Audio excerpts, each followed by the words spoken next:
Hello everyone, welcome back to the online classes for radiographers and students organized by ISRT Thrissur Academy Club under Project Umbrella.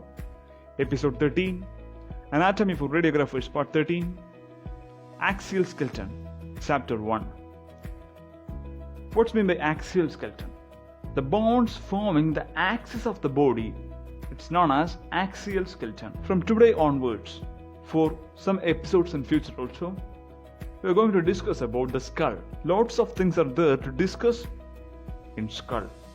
So it's part 1 of skull. Skull. The skeleton of head is called skull. It consists of cranium and mandible.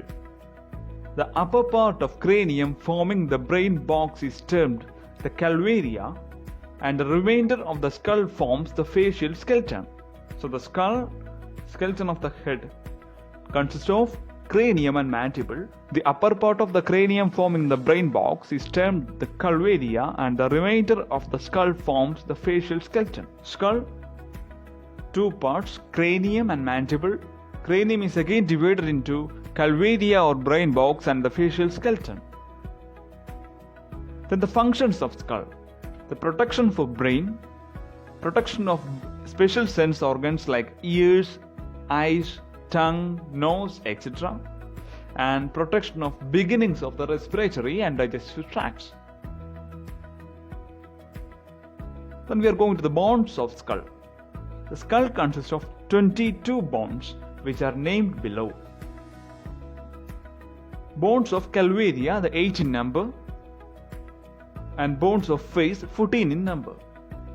So first we are going to discuss about the bones of calvaria, 8 in number.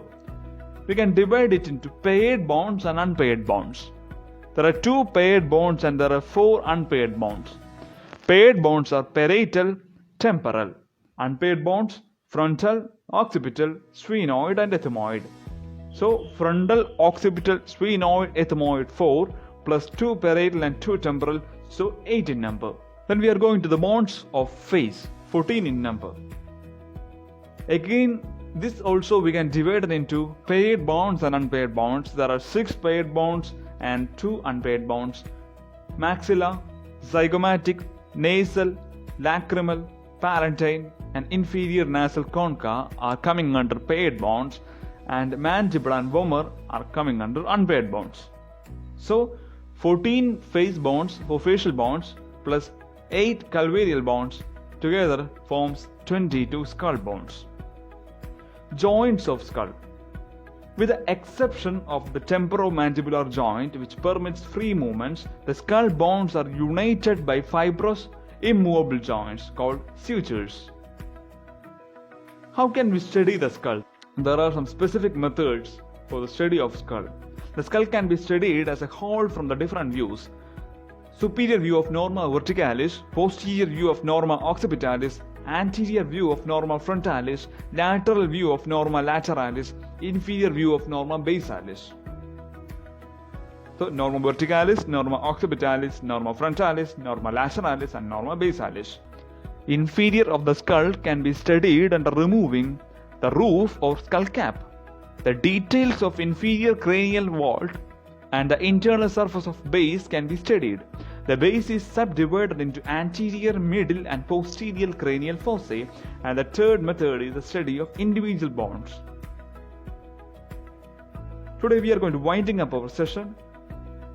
In next session, we are going to discuss about the exterior of skull with explanations with the radiographs. It will be discussed in episode 14. This module is prepared by ISRT Thrissur Academy Club under Project Umbrella. See you again. Thank you.